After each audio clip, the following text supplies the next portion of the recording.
Hi, and welcome to The Scholar According to Hot Literati, where we break down very academic work in a way that's a little more fun, a little more flirty, and we ask the questions that we want to ask. Today's guest is someone whose work I encountered for the first time when I was 17, and I picked up one of his books at my library and was really struck by one thing he said on set point theory. I love how she didn't tell us what the one thing he said was. Shocker. Hi. Our interview subject today is an icon. He is a legend. He is the man of the hour. He is what every girl dreams of being. And honestly, he needs no introduction. And this is going to be our commentary. I'm Victoria. I'm Bella. And we are the anxious generation. Welcome to the Hot Literati digital universe. Brat Summer. I love it. Yes. Do you mind just introducing yourself, your area of study, where you grew up, and if you know it, your astrological sign? Okay. So my name is Jonathan Haidt. I'm a social psychologist. I grew up in Westchester County, New York, in a town called Scarsdale. Oh. And I was born under the sign of Libra. Whoa. I don't really know what that means psychologically, but I think I'm a pretty well balanced person, and I'm very good at seeing both sides of things, and that is very much what I've done in my career. John Haidt, born October 19, 1963, is a Libra Sun, Scorpio Moon, Libra Mercury, Scorpio Venus, and Scorpio Mars. John's Libra Sun and Mercury connected to the other. They're in Libra, so they want to communicate and understand social and interpersonal relationships and have balanced dealings in any way they can. Libra is also the sign of justice. Its symbols are the scales, so fairness and morality are concepts that are deeply entwined with that sign. But what's even more important is his Scorpio stellium. So a stellium is when a chart has 3 or more planets in the same sign, and that kind of elevates the energies of that sign. So Scorpios are known for their intensity and their desire for depth. They're considered to be the sign of psychology, as psychology involves digging into the psyche and emotions to better understand individuals. So his moon, Venus, and Mars all being in Scorpio makes for a very intense person, as moon rules emotions, Venus rules over what we find pleasing, and Mars is passion and our driving force. So that means this field is his bread and butter. This has been Waka with Astrological Report. Back to you, Literati.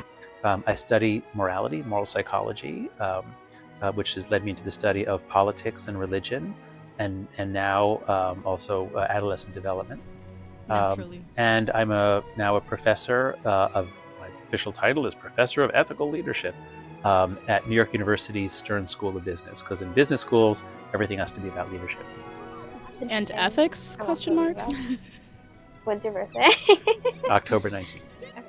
I just want to say there were 4 people total in this room, 3 Libras, and I was the one Taurus. Everything business has to be about leadership. That's kind of a good match, though. It kind of was, yeah. It's just kind of a joke that the word leadership is thrown around a lot. Okay. But there are lots of different skills that you learn in a business school, and I used to teach a course on professional responsibility and business ethics because I study morality.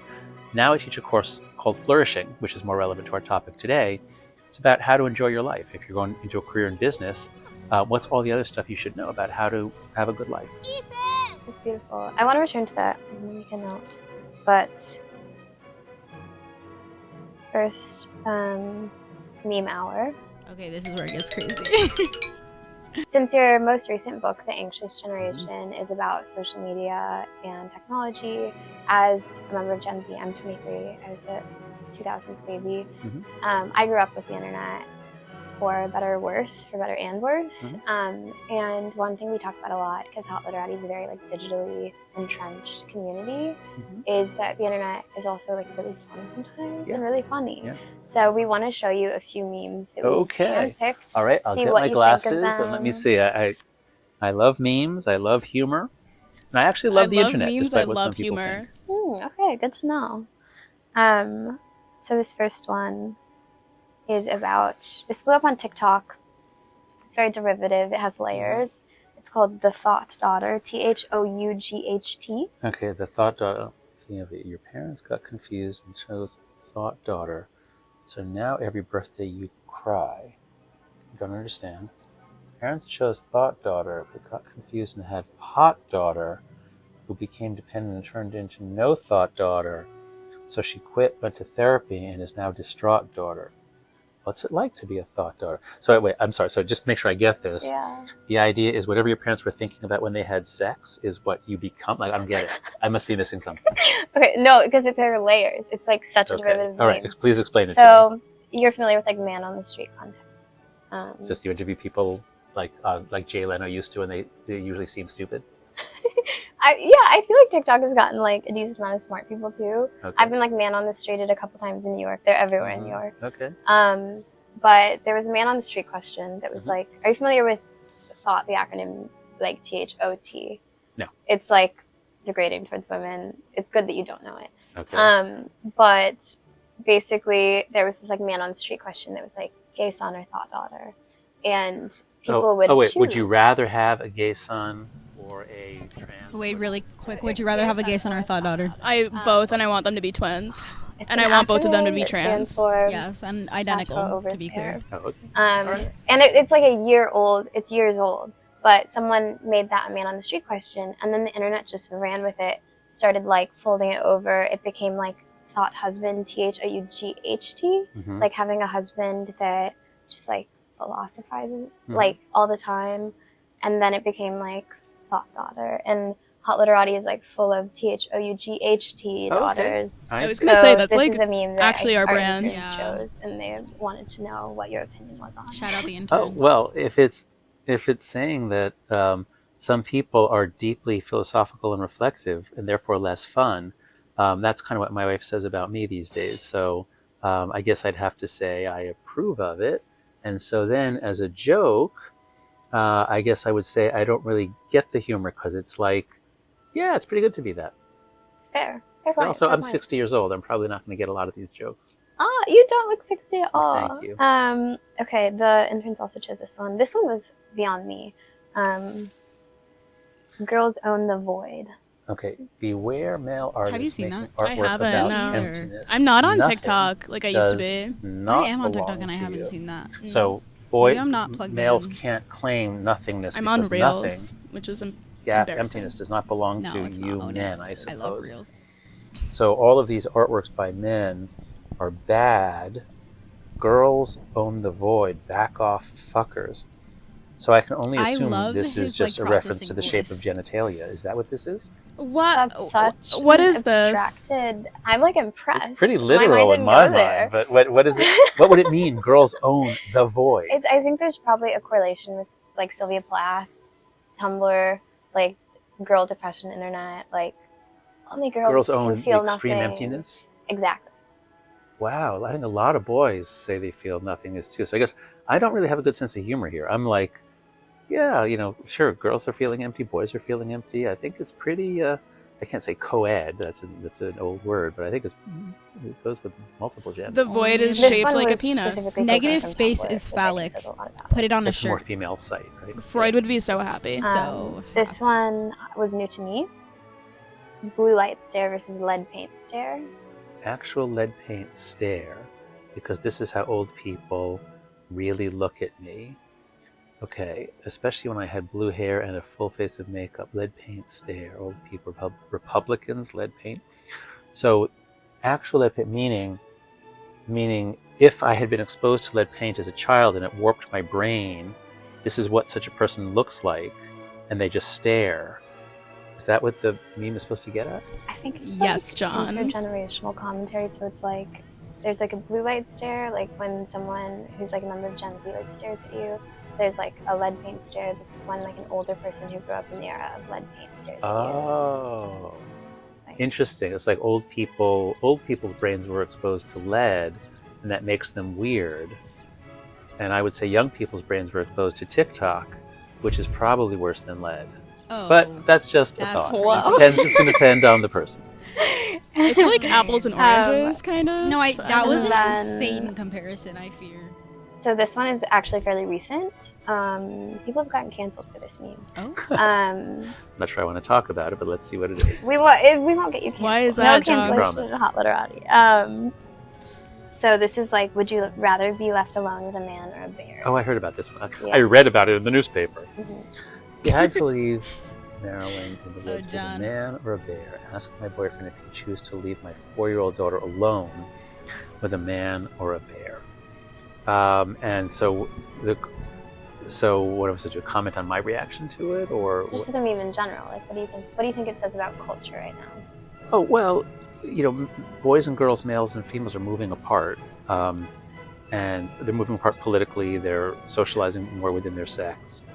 Communication between the sexes is breaking down, and of course, women do have to live with the real fear of male violence, and men don't have to live with. Well, they have to live with the fear of male violence too. So I understand that this catches on among women because it's a way of saying men are so terrible and so dangerous. I'd rather leave my 4-year-old with a bear that is likely to eat the child than with a man. So in that sense, it's a funny in-joke among women. And I think it just reflects the incredible estrangement of boys and girls and of young men and women who are dating far less than in the past, having less sex, having less marriage. They're going to have many fewer babies. So I think it's kind of sad. Interesting take. Yeah, I also think just like humanity's brain, with a bear, its instincts. I think it's very human fear, like the uncertainty of what it means to be like a person and to never know what's going on in someone's mind. Right? I will also just say it's incredibly expensive to have a child too. So I don't know. Much more easy, but okay, moving on. Would you rather be with a bear or John Literati?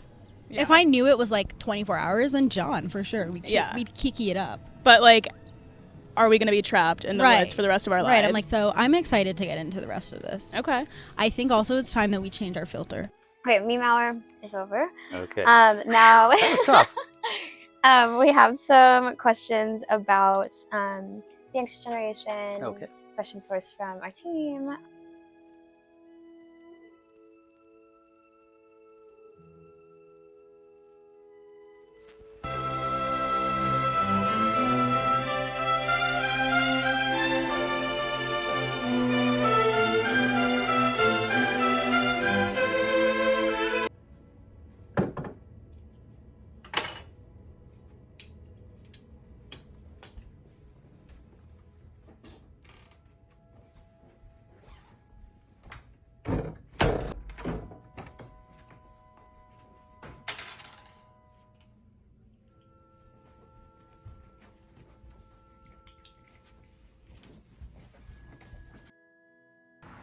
This is an advertisement for love.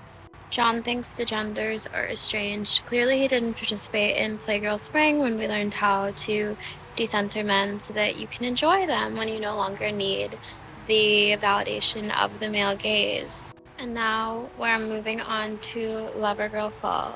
Read Hot Literati. We're figuring stuff out over here. So one thing that I was honestly thinking about, because the other day, just living in New York, you see a lot of like people every day that struggle with addiction. Yeah. And I was trying to read and I kept getting distracted because there was someone like shooting up next to me. And what really stuck with me was the visual image of everyone walking by and like looking at them.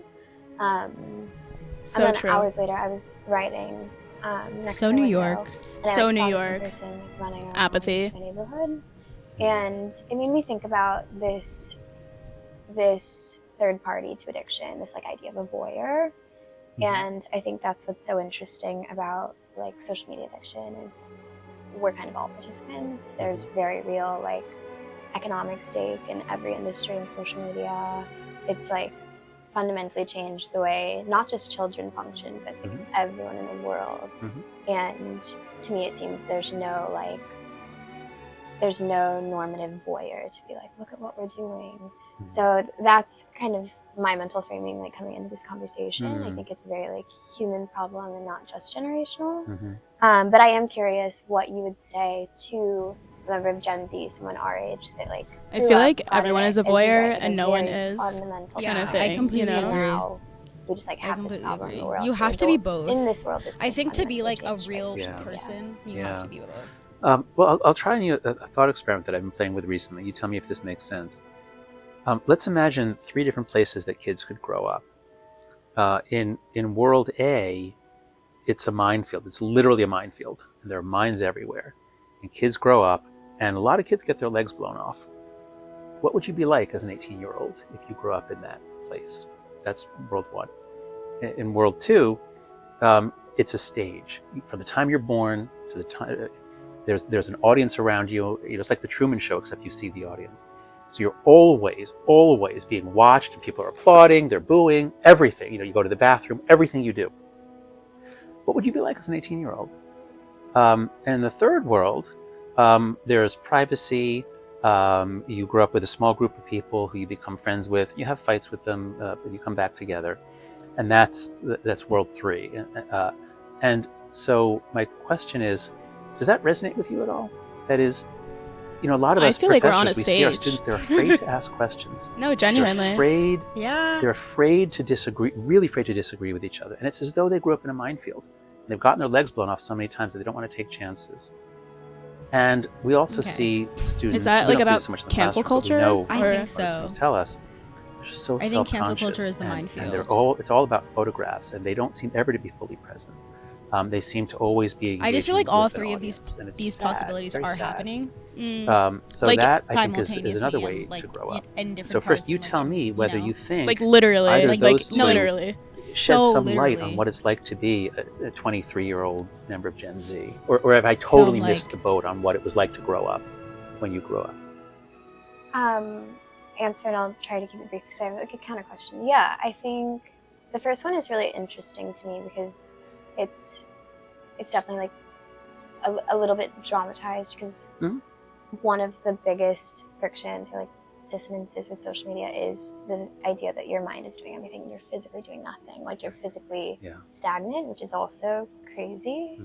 I think we could also build children discourse. To be stagnant, for children to sit still all day is so sad. For children to sit still, yes, but also for Gen Z to come into a workforce that's very like Slack culture, which is also like I look at my father who's been at the same company like most of my life, and he has such a feeling of like connection and kinship, whereas we've come into a very different workforce. That's right. But the second metaphor, I love Schopenhauer, so it definitely like resonates with me. And I won a really big pageant when I was 17 and amassed a following on Instagram. She's and there humble. was an audience and there were message boards, comments. So I think that rings true in like my personal experience in a very real way. And overall, getting that audience, that was a overwhelmingly a good thing for you. It helped you grow, or a bad thing. Like, just narrate me through what's it like as a teenager to become, famous in the sense that you have, far more than kids used to be. Was that good for you? Was it bad for you? I mean, I think that's another thing that social media is breaking down is everyone's famous, and the real, like, quote unquote social currency of fame is deteriorating. One of my earliest classes at Princeton was on the meaning of celebrity and the philosophy of celebrity. And celebrity, it means everything and nothing now. But I'm curious, because you were a member of the information generation, and there was like that intergenerational discourse too. Like, how did you feel growing up with this collective like excitement about tech, but also like older generations saying like, whoa, this is awful? It wasn't like that. The whole post-war world was really pro-tech. I mean, technology was amazing. Beginning in the late 19th century, human life changed because of technology, and there were always negative. There were always naysayers. There were always Luddites. But I was born in 1963. My first memory was the moon landing. I wanted to be an astronaut. Technology was amazing. That is a crazy first memory. My father got literally. I was just gonna say, what was your first memory? I have no idea. Like, you type in Can numbers we think and about compute. this I mean, for a second? technology's Like, amazing. No, like my first memory. like something that like happened like in the culture that you remember. Yeah. So I think my first ever memory was like my dad. Well, right. There's no his actual first memory was the moon landing. Like, what is the first thing that you remember like publicly happening? Low key, Britney Spears shaving her oh my god, hair. Okay. I feel like I wasn't that plugged into like what was going on like celebrity wise. I don't know. Maybe. Wow, I really don't know. The first public thing. Huh. I really have no idea. Like, I remember very well when Obama won. Oh, I think that's honestly like that's kind of far out to be my first, but I think that's probably my first like big thing that was happening like in the country That like everybody was like talking about was Obama's election. Yeah. Well, that was what 2008. Yeah. Or 2007 September. So yeah. So I was like 4 or 5. Yeah. That's about right. I feel like. Yeah. Okay. Wow, moon landing is crazy. I know, right? Me when I spawned into the world while we're landing on the moon. Literally. But like also, what have we done since then? Let's talk about it. Like, Let's talk about it. Like what have we done? What do we do in space? Like we like send stuff to Mars every once in a while. Right? Did we do that or did someone else do that? I have no idea. I think John did that. Yeah, John found water on Mars. So we're gonna colonize Mars now, though, for sure. Sick. Yo. Awesome. Okay. Oh wow. And Elon's gonna be our president, right? Yes. On Mars. Yes, the president of Mars. Hi, I'm the president of Mars. Honestly, guys, vote Hot Literati president of Mars. 20. What year do you think? Like, by the time we get out there, maybe like 2040. Yeah, I was thinking that too. Yeah. Vote for us. We'll lead you right. We'll be there. Thought daughters. And it kept getting better, and it kept making our lives better. And the early internet came in, and it was incredible. I mean, you can't imagine what it was like to go from a world where for thousands and thousands of years people would work to get information to one in which you just type in your question, you get an answer within 1 second. I mean, mind-blowing, completely mind-blowing, amazing. The millennial generation grew up with the early internet, and they're fine. In fact, they're better than fine. They loved it. I don't know if they're fine. We watched them. You know, I'm the very end of the baby boom. We watched the millennials grow up with it, master it. They learned how to build computers. They learned how to program. They learned how to put up websites. They started companies. Amazing. And their mental health is I fine. feel like millennials are worse than us. So we all thought the technology is fantastic. I You don't have to think protect our that kids from it. I definitely think they It's great. can. And this work goes all the way more through the 2000s. and, It gets like, more and more engage amazing. You get the more with other iPhone, you get people. Uber, you But get I think they you know, this definitely have explosion. their- I mean, their faults, this is for sure. revolutionizing life. And democracy, all over the world, democracy is breaking out. I You get wouldn't the say Arab they've Spring. mastered social So media. the narration I'm trying to tell you is I wouldn't say the story that. was mostly one of techno-optimism. I think they're actually incredibly from, cringe you know, on certainly social from media, probably the to be 1880s. honest. But certainly the post-war But world that I grew up in. that being said, we will be cringe one day. Techno-optimism. And, Apps, and I can't wait. It was Yeah. only sometime in the I can't embrace mid-2010s cringe. that we I started can't wait seeing for all the comments Wait to be a like second, what's about things I happening don't to fucking us? know. And You guys are wearing mental baggy health jeans. of young people began to What the plummet. fuck? Depression, anxiety rates, suicide rates were skyrocketing. Everyone was distracted. So the turn, you know, I grew up in a period of extraordinary techno-optimism. And now we see the human wreckage of, not of technology, of a subset of technology, a subset of the internet that is based on addiction, that is based on a competition to get your attention and hold it and not let you think, but keep control of your eyes. So yeah, now I am a techno-pessimist, but I was a techno-optimist until Whoa. recently. That's very I think techno pessimist in this day and age is Do crazy. you think? In what way? In the sense that like I mean, we're to, just. I think that if you're going to be a techno pessimist, I think it's really easy to be a techno pessimist right now. But I think that if you're going to be a techno pessimist, like, well, okay, one, and I'm so sorry, John, if this is really mean, but it's honestly not even personal. It's about everyone I know. If you're going to be a techno pessimist, then like, don't talk about how we need to change. Like, I don't know why, like, don't be a part of the conversation about tech if you're, like, immediately, like, no, boo, bad. Because it's, like, yeah, it is bad. Like, I think there are definitely arguments that techno-pessimists provide that, like, are totally make sense, and I agree with them. But I think that in this, like, in 2024, it's, like, we need to accept that tech isn't going anywhere. It's just going to get bigger and better and faster. And, like, we need to adjust our goal to be not, like, to not be eradicating it and, like, getting better in the ways that we have historically known to be better. Like, we need to make new, better ways, you know. And so I think if you're saying I'm a techno pessimist, it's like, then why are you even here? Like, you know, because it's like you can't change things by just being like, you can acknowledge that it's bad and that you disagree with it, like, you know what I mean. But pessimist is such a strong term, I feel, because also tech is so great. Like, it has done so much for us. Yeah, we wouldn't have been able to do literally anything that we're doing right now. The moon landing, technology, first memory. Thanks, yeah. tech. I mean, I think in the sense that people are so dependent and reliant on it, I see myself leaning a bit towards pessimism as well, because you see Gen Alpha, I know we're supposed to be talking about Gen Z, but you see Gen Alpha like in their strollers with their iPads inches away from their face. For sure. But again, I think that's like a personal responsibility. I think what it is, and I think this is what John meant too, honestly, is it's less of a techno, like, I think tech is the wrong word to put in front of pessimist for what we're trying to say. Like, you know what I mean? And for what John is, the opinion that John is having, like, I don't think it's tech. I think it's like the use of tech and the use of internet. Like, you know what I mean? I don't know what the word would be, but I think it's a different thing rather than just saying tech. And I think being like a pessimist, being pessimistic towards tech as a whole, I think really limits your worldview as the world is developing. Like, it might not limit it now, but I think that it can. And I think that's where it gets like dangerous to be like, you know, Mm-hmm. super this way or that way about tech generally. I definitely am like agree with you when I see babies in their strollers on their iPads. I'm like, girl, can you fucking look up? Like what? Like look at the clouds or something. Like, you know. Mm-hmm. And I think that's stupid and ridiculous. But I don't think it's the tech's fault. I think it's, you know, the culture's fault. I think it's the parents' Yeah. fault. I think it's a lot of other faults. Mm-hmm. It's the same thing. Like, you remember that movie Super Size Me with the guy? He actually just died. Morgan. Wait, what's his Rip. name? Did you not watch that? I in don't think class? so. Okay, the Super Size Me movie. This guy ate McDonald's every day for 30 days, and he was like, "Oh, what's gonna happen?" And he got like, you know, he gained weight and he got depressed, and all these bad things happened. And it was kind of just like, well, yeah, what did you think was gonna happen? Right. So I think it's kind of a similar argument in that way. Like, you know that screens are not good for you, for your child, for your grandma. You kind of have to like take that personal responsibility into your own hands. Not to sound like a libertarian, but like mind you and yours. Yeah. You know what I mean? Yeah. Yeah. And also, yeah, to your point, like it's not going anywhere. And it's kind of one of those things that you have to learn how to live with or learn how to manage rather than just like writing it off completely. Yeah, and that's hard. Like we're not saying that's easy, obviously, but like. Oh, babe, I watch Instagram Reels every night. Trust. I have my time limits on my apps. I say ignore. No, it's just another button at that point. Like, no, like don't worry. Yeah. You're guilty. Yeah. But that being said, we do work every day. we do, I mean, and it's recognition summer. and it is. So Thank you. put in the work. Okay. Should we do different filters? Yeah, I was Okay. like, I can't. I keep like glancing and being like, who the fuck is that? No, that's actually fucking hilarious though. Tired of instinctively opening apps like you believe in Darwinism and seeing someone's Instagram story is the only trait you need to live on?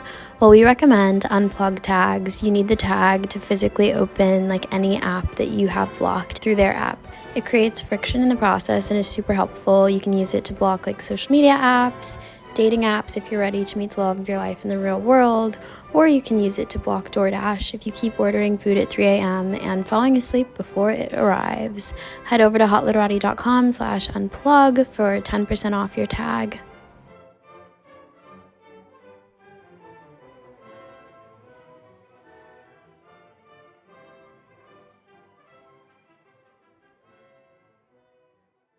Two questions. Do you think academia and research are effective ways of solving this issue? And like why have you agreed to an interview with a 23-year-old blogger, writer? Yeah. Well, that one's easy. I can't remember the first message you wrote to me, but you were interesting. We're different. Agree. And just the idea of Couldn't have said it better both myself, John. hot or sexiness and reading intellectually, Okay. I thought was really appealing. Secondly, my book is Had us in really the written first half. for adults. Right. My book, I was trying to decide, do I write You know for what? Gen We can't Z? even be mad. Like he's into the hot and sexy, and so are we. They're not going to read it. I need, we need to get parents and teachers and administrators, and so I really wrote the book for adults. And I decided, you know what, I'm going to try other methods of reaching Gen Z after the book comes out. Like, I'll talk to them on TikTok. I mean, that's literally what I thought is, it's not going to work for me to like try to rewrite or try to make the book appeal to 18 to 24-year-olds. I've just got to get the adults to change what they're doing to the kids, and then we can work on communicating with people in their 20s. So when you suggested this, I was like, yep, that's exactly what I want to do. Very interesting. I just want to be cognizant of time and make sure we don't run out.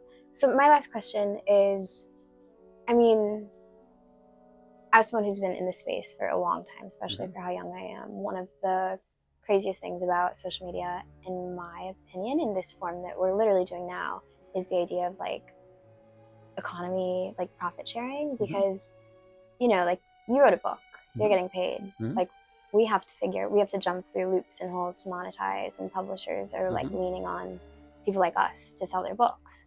Like what do you make of the profit sharing breakdown that social media has created in every like media based industry? Well, first let me start with an observation. I hope it'll connect with what you're asking.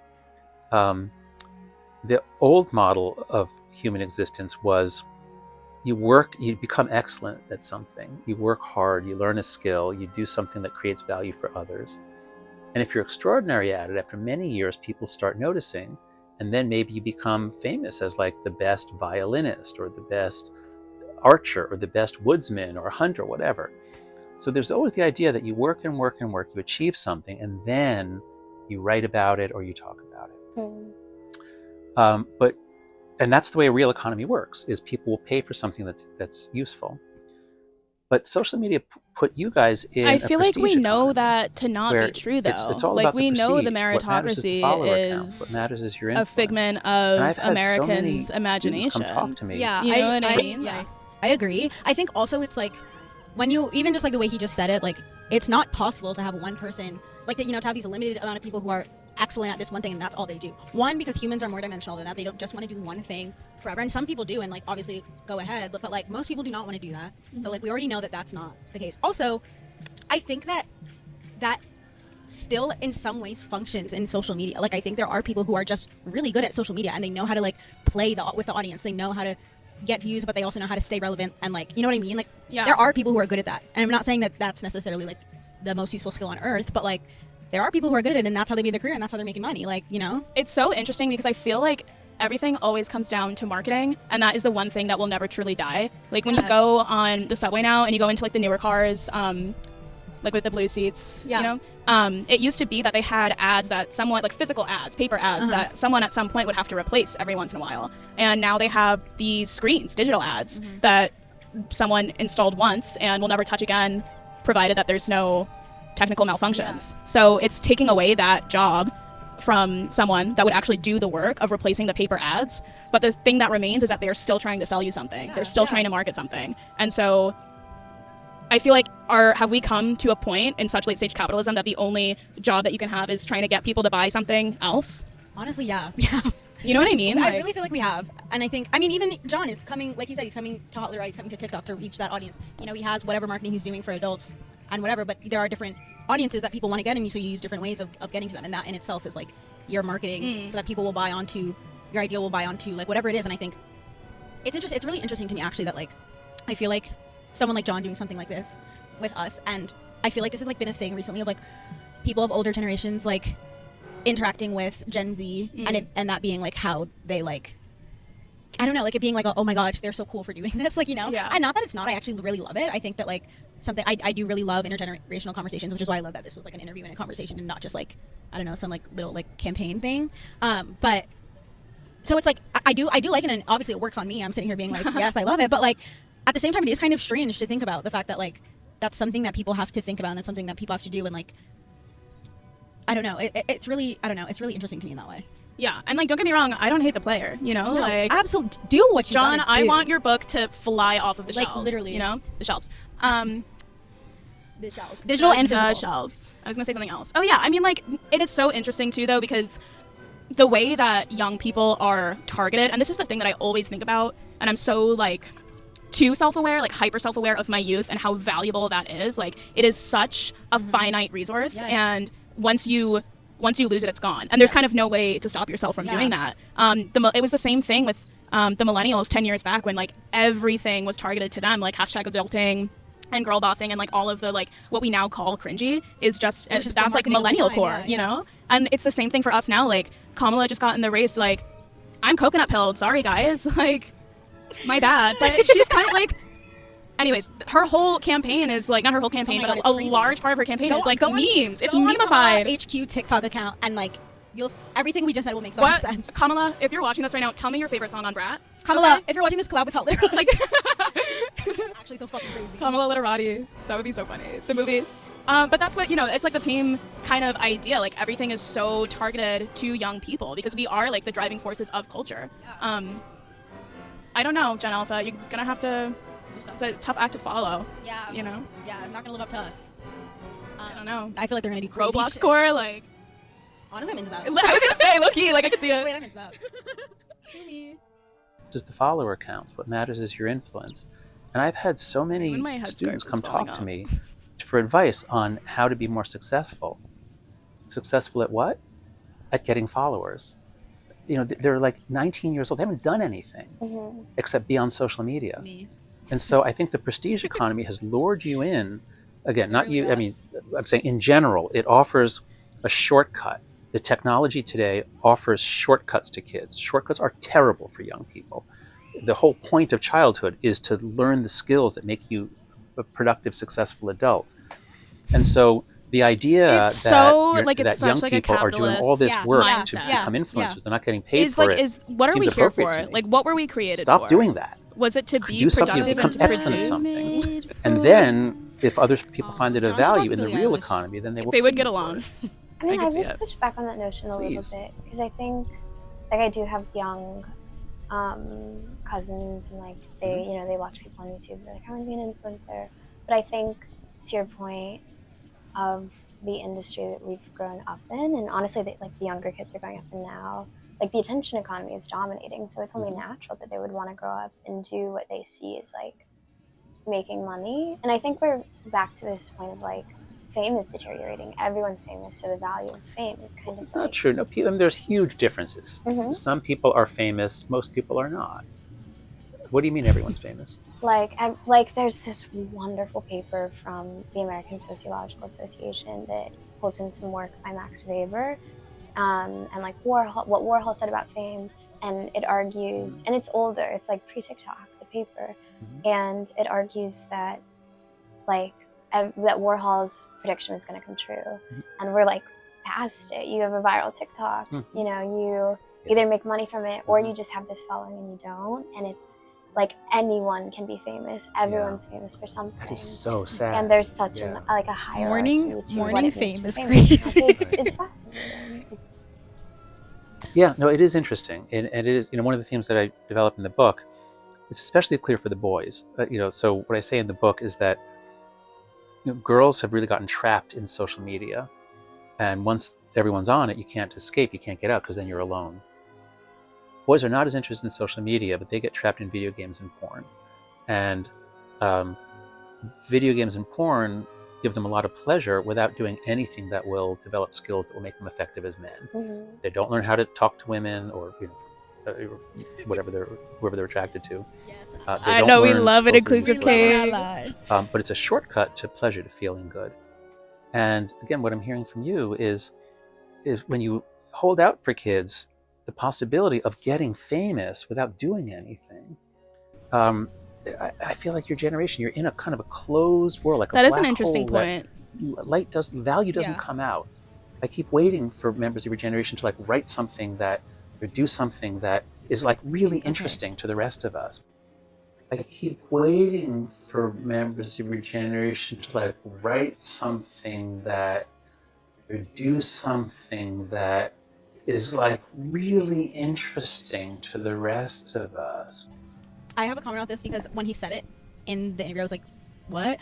I think that he makes a great point about like following just like pleasure and like immediate, like you want that immediate satisfaction and that instant gratification. Yes, and that's not going to build you any like useful skills. I completely agree with that, and I think that is a cycle that a lot of our generation gets and is stuck in right now. But I think that in terms of like him being like, I'm waiting for your generation to write or do something that's interesting, I think that like part of the problem is that there is this projection onto our generation from people who are like say things like that, where it's like, if that's where people at the end of the day, like people are going to just live up to whatever expectations you have for them, and so if your expectations are like that it'll take however long for someone to do something interesting, or it'll take some kind of rewiring of the brain for them to get interesting, then they're going to sit around and wait for the rewiring of the brain. Do you know what I mean?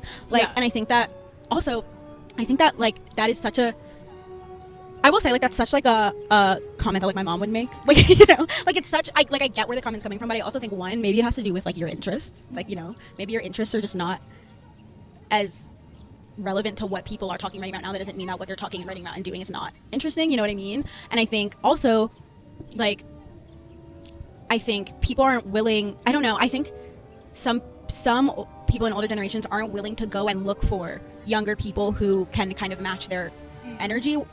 They want them to come to them, and like I get that, but at the same time, like if you're gonna go on and on about how our generation like doesn't have any skills and won't put in the work, then you put in the work. Like you put in the work, you go find them, because there are people who are willing to like have those conversations, who want to talk about it, who actually want to rewire their brains, like who want to get out of that funk and that cycle. And I think, yeah, it's not that many, like for sure, like, and it is kind of hard to find, but that doesn't mean it's not there. Like I just think it's a very like limiting perspective to have on a whole generation. Yeah, and I'm also confused about what he is expecting. Yeah. Like, I agree. To do something interesting, like the concept of waiting for a whole generation to do something interesting, compared to what? Like, I don't understand. What did the boomers do? What did millennials do, or Gen X? Like, I don't know. Lena Dunham's Girls is iconic. That is like such a hallmark of millennial culture, at least to me. But I don't know. When you argue that Gen Z is kind of like building themselves up to be the activist generation, like I also think like back to social media, I would argue that there are people who are on social media making their living off of being on the internet and being online that are doing cool shit. Like, you know, there's like that they're still interesting, they're still doing interesting things. Just because they're on social media, you can't be like, oh, they're just being famous because you can. Like, you know. Yeah, like or the concept of like being famous for being famous. Yeah. I mean, yeah, but people have always done that. Like there have always been socialites and just like people of a kind of aristocratic class. Except now it's more accessible to people. Exactly, and I don't have to be like crazy rich and like whatever. Or maybe you get crazy rich. Yeah. I don't know. What's her name? Charlie, or like any of those people? Who? Charlie, and Dixie. I was like, who like the D'Amelios. The D'Amelios, like they. I don't know. I don't know. That's all. Yeah, I agree. But it seems you're so focused on influencing each other, nothing comes out. Listen. Tell me that I'm wrong. Please tell me why I'm wrong. I don't want to be right about that. Yeah, I mean, I think we're obviously at Hot Literati, we're like really big on artistic community, and we do stuff with each other, we write about each other, and I think we're married to this notion of like, yeah, like doing work for the sake of one another, but also for the sake of enjoyment.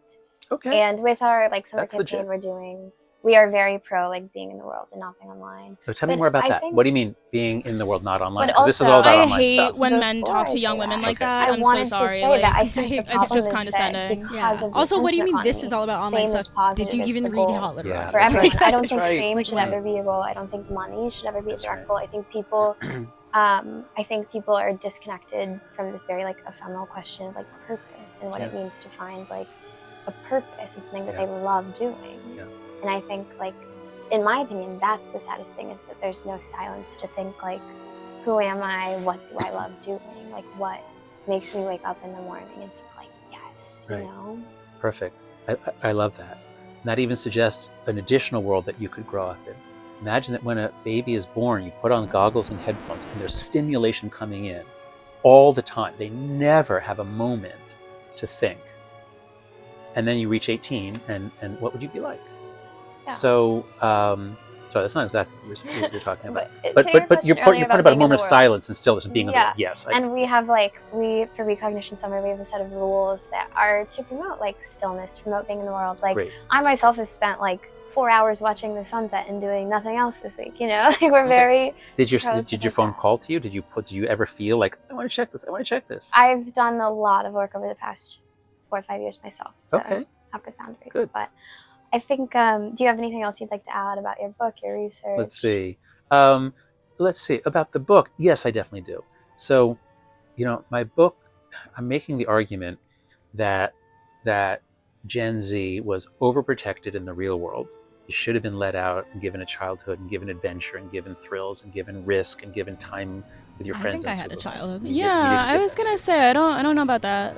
Maybe at the same time, like younger Gen Z, you were underprotected online. The internet is an adult space. It's wildly inappropriate for children. Huge amounts of extreme sexuality, violence, addictive content, men looking for sex with young girls. Wildly inappropriate for children. But yet we said, whatever, go on, grow up there. And even though some kids come out fine, and you're the first one I've heard who seemed, you talk more about it as growth experience. I know it was very mixed, but I'm just saying. John said I don't need therapy. Almost all the stories that I hear from Gen Z in their 20s is like, whoa, that really did a number on me. Like, I wish that had not been invented, or I will never give my kid a phone. So it sounds like as members of your generation come through, they generally look back and look at the technological environment overall as being very negative. And so what I just would close by saying is, especially if you're in early 20s, you can still really change yourself. Your brain doesn't really lock down. I can't wait for that frontal lobe to develop. To that moment. And it starts by reclaiming your attention. You can have an infinite amount of money. I mean, there's no limit to how much money you can make in this world. But there is a severe, severe limit to how much attention you have each day. And what I see in my students and what I see in a lot of Gen Z is that they've given all of it away. They have no attention to do anything productive. Now, obviously, you're building a business, you're doing something. But a lot of people are just consuming. And if you don't ever think for an hour or two straight, you can't really do anything. Yeah. If you're always being interrupted, so my message would be, take control of your attention. Get a good night's sleep. Shut off your devices. At 9, 10 o'clock. Read a book. Don't. The first thing you do in the morning, don't look at your DMs or social media. Take I back agree with control that. of Yeah, your that's attention. so It all starts recognition with that. summer. Yeah. He kind of redeemed himself. Totally. He And I have did. one thing I want to add, and then we have like quick rapid fire. Okay. Have you ever seen the SpongeBob movie? I think I might have. You'd have to tell me some scenes from it. There's one specific scene. I was talking about this with my writing mentor, who I feel like you'd really like. She's brilliant. She has a master's from the Harvard Divinity School and a PhD from Princeton. So she and I have like crazy conversations about this. And we got to the SpongeBob movie because there's this part at the end where they all have like helmets, and then Patrick and SpongeBob like have to like sing to like free them from these like Iconic. like helmets Literally. that control them, like what they're looking at, what they're thinking, what they're feeling. And one thing why I, even though the internet is like nuanced and so like we have to do stuff on the internet, is because the average person, especially the average person our age, doesn't have the attention span to read a book. Like I think you do to an extent have to meet people where they're at, which I guess is why you're speaking with Hot Literati today. Yeah. Okay. Yeah, and I also think art, like real art, plays a role in that, and I don't think we incentivize creating like real art in the society we have now, but that's a whole other topic. So I just want to make sure that I invite all your viewers to come to the website for the book, anxiousgeneration.com. We have so many resources. Not just we have resources for parents, and teachers, and legislators. Okay, accessibility But we also have a lot for Literally. Gen Z, I'm gonna go Google including a link to the syllabus from the course that I teach here at NYU called Flourishing. So anxiousgeneration.com, where we feature we feature research, we feature all sorts of things, but we have a large section now of voices of Gen Z.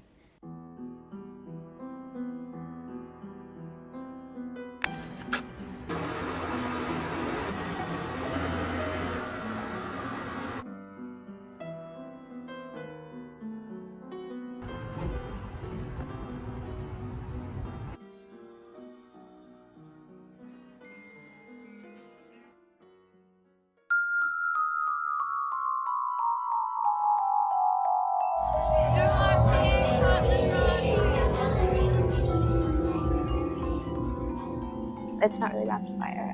Okay. So if you don't mind, would you be willing to show us your screen time? Sure. It's probably not that high because I'm always at a computer and I'm not on social media.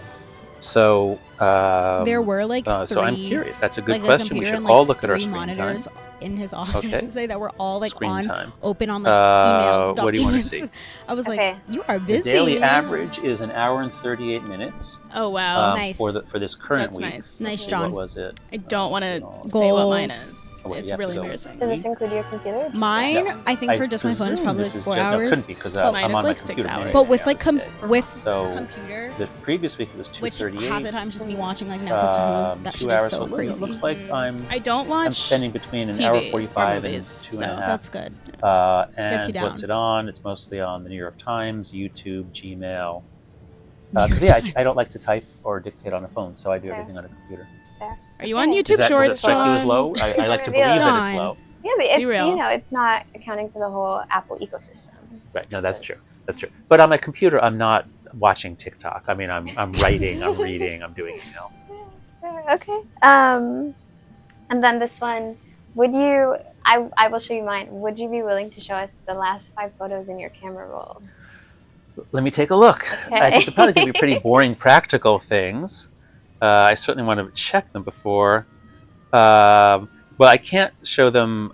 Some of them are a little private, but I can tell you what they are. Or do you want to see? I mean, no, they're not interesting at all. Okay. What? Well, I'll just tell you. You want to know what they are? Yeah. Okay. So here's a sort of an air conditioner that I bought that leaked. So I took a photo and a video so that I could return it to Amazon. Real. The phone is a very practical tool. I love my iPhone. For me, it's a digital Swiss Army knife.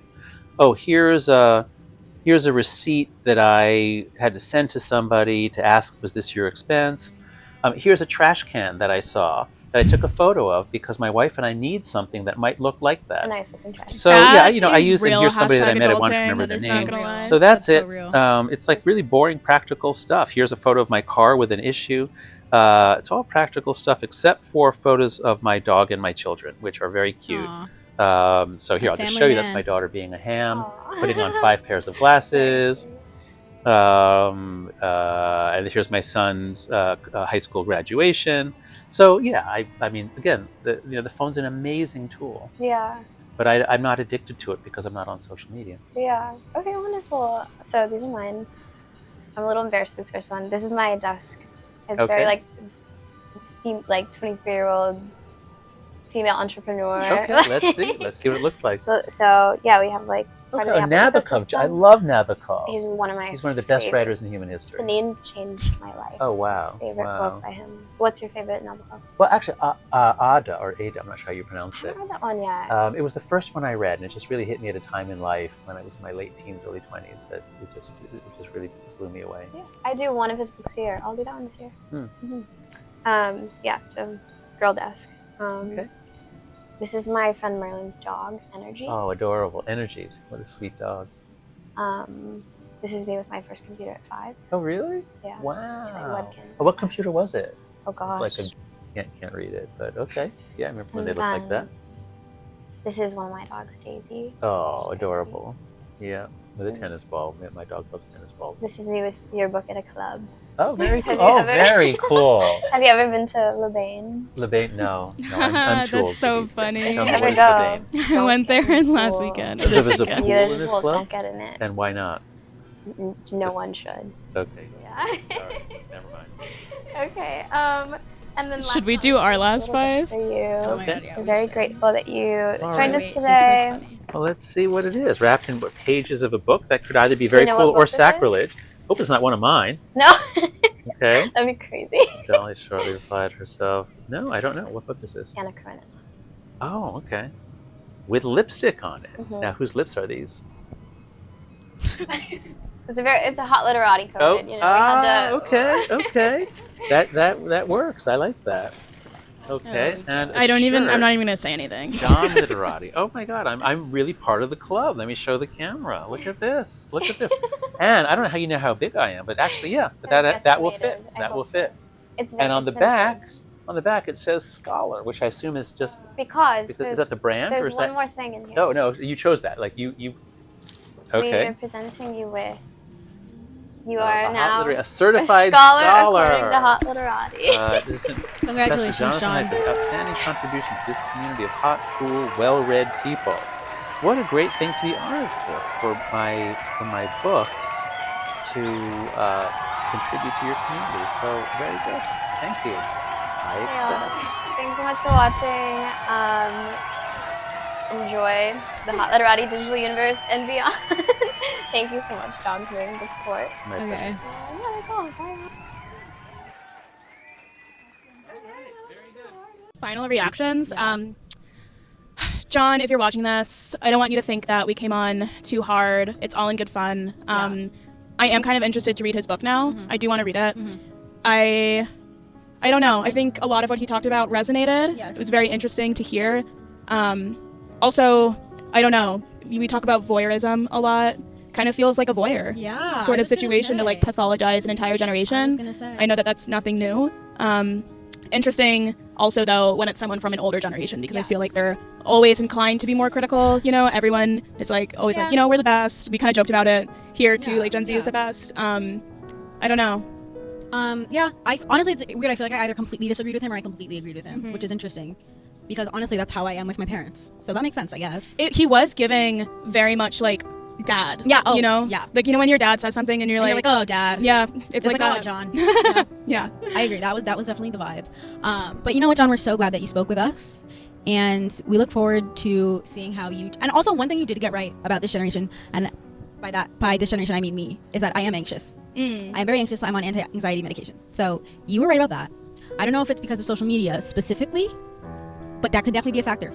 I'm also wondering, isn't everybody anxious? You know, like I feel like Gen Z is just the first to kind of give a name to it and Speak recognize it Speak in it. ourselves. Because like going back to like one of those things like where you're like, oh, dad, like my dad is like I don't have anxiety. I'm like, yes, you do. Yeah, my mom is the most anxious person I know. Yeah, same. I don't know. It's John, do you have anxiety? Comment below. It's a very human thing. It is a human thing, and if we're gonna be the anxious generation, do you know what though?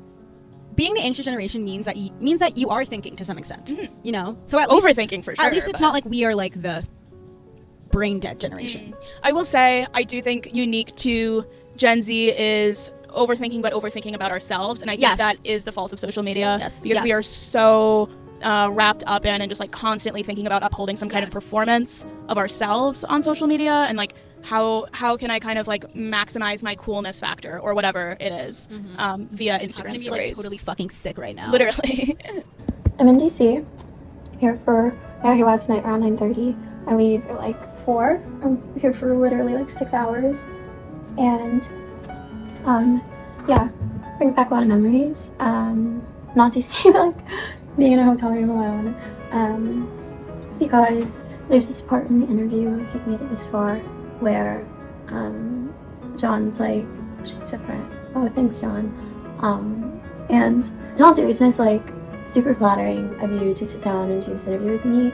Because I read The Happiness Hypothesis when I was 17, right after I won Miss USA, and saw my account go from 0 followers to like 5,000 when I was a teenage girl to 12,000, 10,000 in like a heartbeat. And you know, I was a teenage girl. I was like, oh my gosh, whoa. But then, I don't know, like, people would tell me about cool comments. They'd be like, oh, are you okay? And I'd be like, yeah. And then I would look at Facebook and it would be like, oh, I don't like her. Oh, why her eyes like that? Oh, she's fat. And I'm not in the camp of like moping about internet hate or digital bullying that has happened to me, because I think I'm super grateful for that experience, because it made me get thick skin fast, which is something my mother was always like trying to make me develop. But I think to what Bella and Victoria said about like psychological performance, it did change so much about me psychologically, I think, for a couple years until I had like a rude awakening. And it's complicated, but you know, John asked me, was that good or was that bad? Was that good or was that bad? And I think that that's like a trap we can fall into just as people, is wanting everything to be binary, because it isn't. You know, it's, it like sucked to be 20 and find a message board where people were talking about you and your body. But at the same time, actually no, I found that when I was 18 years old. I was sitting at a desk, one of my first internships during college. But at the same time, you know, I'm so comfortable articulating how I feel publicly. I use internet, and I'm very comfortable with internet, which is a combination of my father working in cybersecurity my whole life and just like growing up in front of a computer and having tools, and to saying like performing online. But to John's question, was that good or was that bad? It's life, like, you know, and I'm writing the whole novel about like that up until and then that year of my life, because it is so complicated, but that's life. And being in a hotel room alone brings back all those feelings, because so much of that year was like traveling alone. It was like psychologically like strange, because it would be me posting online, me dealing with feedback, IRL feedback from like people at university, because for instance, relationship to social media fame, I think, is very like treating it as new money, like the nouveau riche, like, you know. People would only like talk about it with me sometimes, not always, but sometimes when they were drinking. And then I would be like posting and hearing feedback from the community, obviously, and I would go to New York for events sometimes, but for the most part, I think being here makes me realize I spent so much of that year in hotel rooms alone, posting online. Not all though, not all, because nothing's a binary actually. And again, like, it's complicated. And this novel I've been working on for so long, I'm at about 40,000 words, and I drink and write a lot. Like, last night I was trying to write a section, and it just wasn't happening, and I tried to record an excerpt talking about it, and it just was too raw. That's what I was literally saying today. I was like, it's too raw. Because I think a place that John's book could go, I think a place it could go doesn't, is like what social media does to our expression of what it means to be a person, and what it does to this more ephemeral aspect of like being, where you should live in health. You should have like experiences, thoughts, like you should have a life. You should like have this like voice in your head that's your like spontaneous voice that's like, yeah, I'm gonna go to DC for 6 hours, and because why wouldn't I? And I think for me, having better boundaries with social media and cultivating the thing that makes me different, John, now, is continually telling myself this phrase is like, if I have this idea to do something, I follow it a lot of the time with, why wouldn't I? If I have the idea to like, I'll also say like, I'm 23, I'm almost 24 now, but I'll say I'm 23, that's what you do when you're 23. For example, yeah, tonight I'm in DC, or today I'm in DC, I got here last night, I'm leaving soon. I got this hotel, stunning hotel, on Hotel Tonight. And my reference point for Hotel Tonight was this like wonderful person who, very smart, who I know, who was talking about what it was like to like manage a friend's band in the 2000s and just like go around and like crash at random hotels and stuff. Because I think John is right. I think our generation is a bit married to this idea of safety.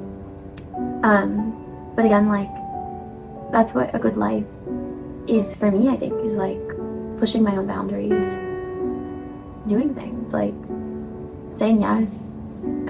Like, I love to buy a strange hat for an event, and I made cookies and I was taking them around my neighborhood. And this one person who I gave cookies to in my weird hat was like carrying a mug because I was drinking tea. I was like, I could bring the mug outside. And at first I was like, but when I have an instinct of like nervousness like that, I'm like, okay, like, yeah, no, I have to.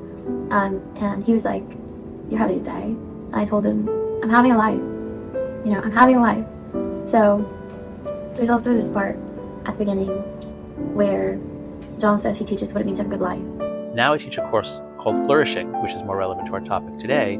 It's about how to enjoy your life. If you're going into a career in business, what's all the other stuff you should know about how to have a good life? And I wanted to come back to it. I literally wrote it down, but I just forgot. But I think that's what I want anyone to take away from this interview is like, yeah, it's like get off your phone, but it's like basic psychology. If I tell you to get off your phone, you want your phone. It's like, what is it, the like white elephant? Like, if I tell you use Instagram less, you want to use Instagram. So I think it's less a question of like, yeah, like we know, social media has done like some kooky stuff to us up here, well, but at the same time, I think you have to replace it with something even better.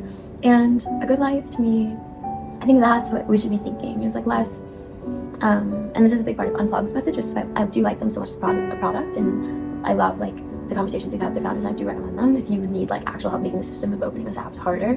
But at the same time, it's like, yeah, get off your phone, but it's like, get off your phone so you can go to DC for 6 hours, see Miss Wakego have a wonderful event, and like celebrate fall with a bunch of people, and then you can like maybe go on Instagram at the end of the day, you know? It's like, get off your phone so you can rush back to New York for your best, like one of your best friends' birthday dinner, because they're an incredible friend and you want to celebrate them. And that's what a life is. For me, I think literati, I'm so grateful because we're doing like a ton of events, completely like just happened. Because that's what a good life is. It's being outside, it's being around people you love. It's love. A good life is love. And love never happened on Instagram. Like, you can supplement it. I like Facebook call my grandma to show her things or like talk to her. That's love. Like, so is flying home and seeing her, which I need to do. So what is a good life? I think that's what we should be talking about more. Because like we know Mark Zuck did some like, you know, we know the snowball rolled. Now let's focus on what we can build with it. Yeah, what is a good life?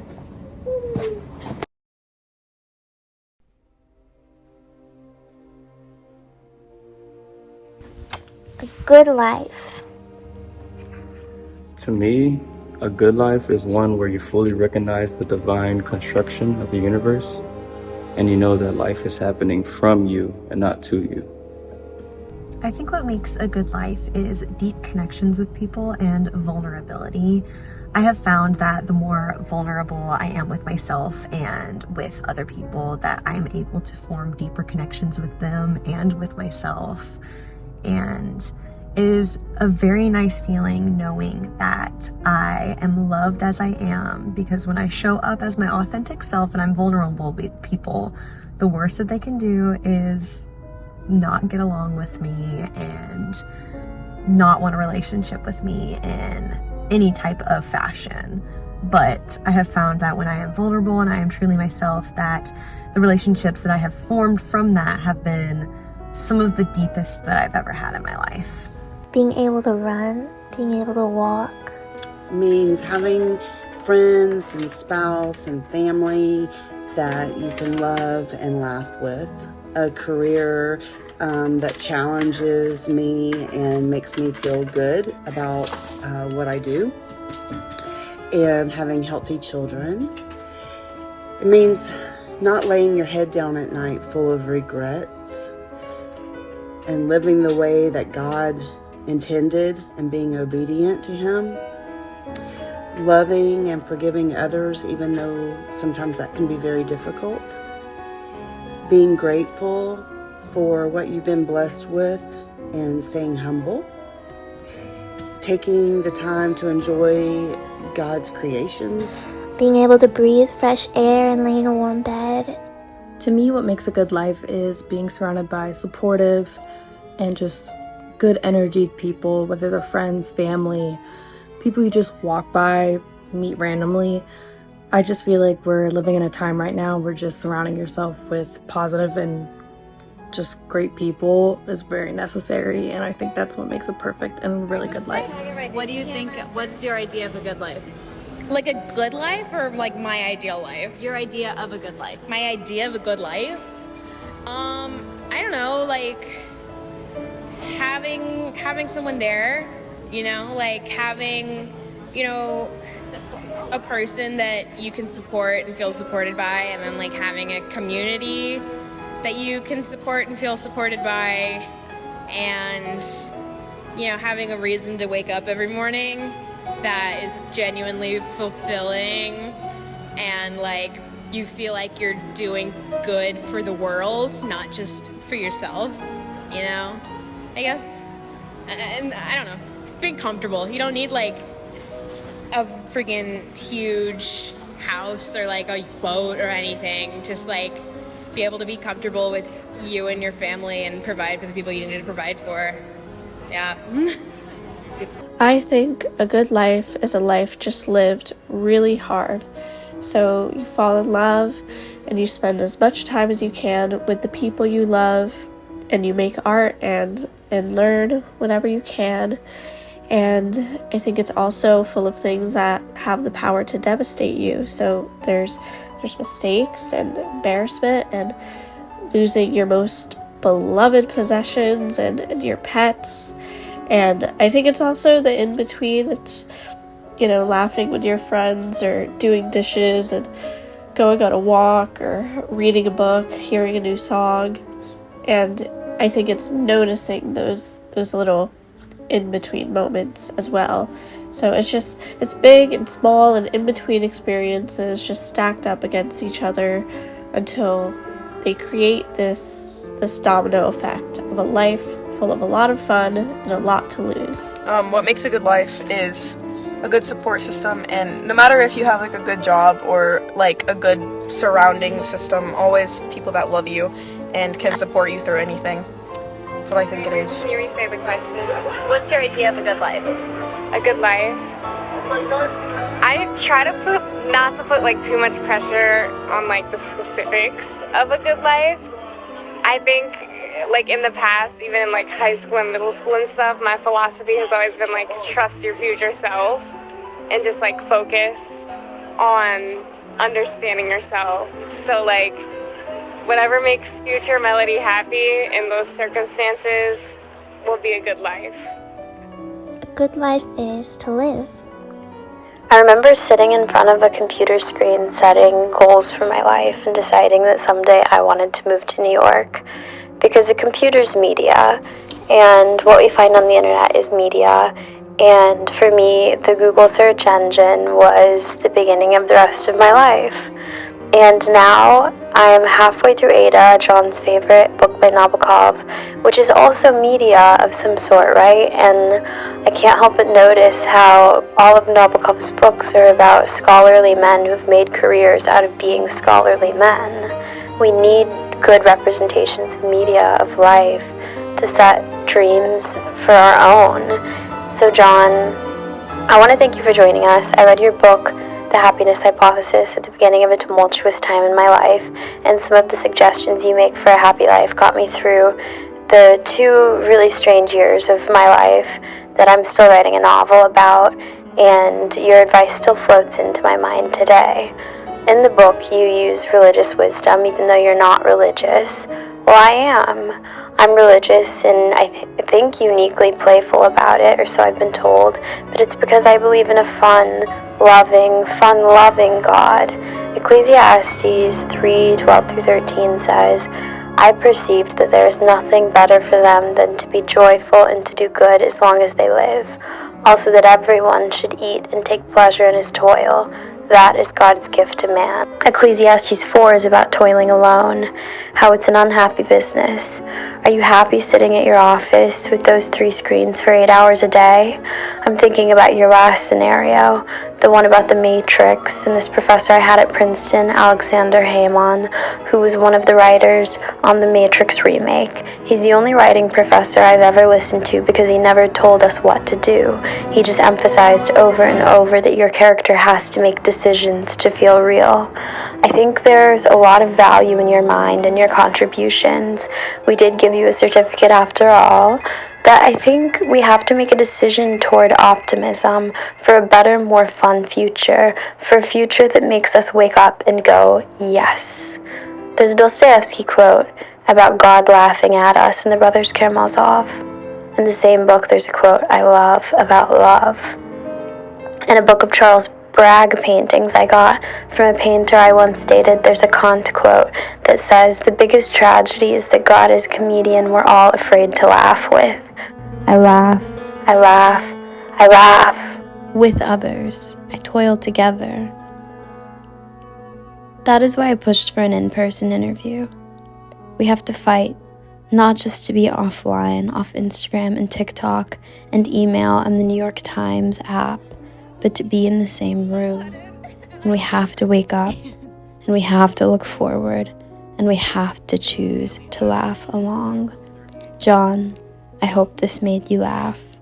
And if you're free a Friday in November, we all want to take you to Lebain.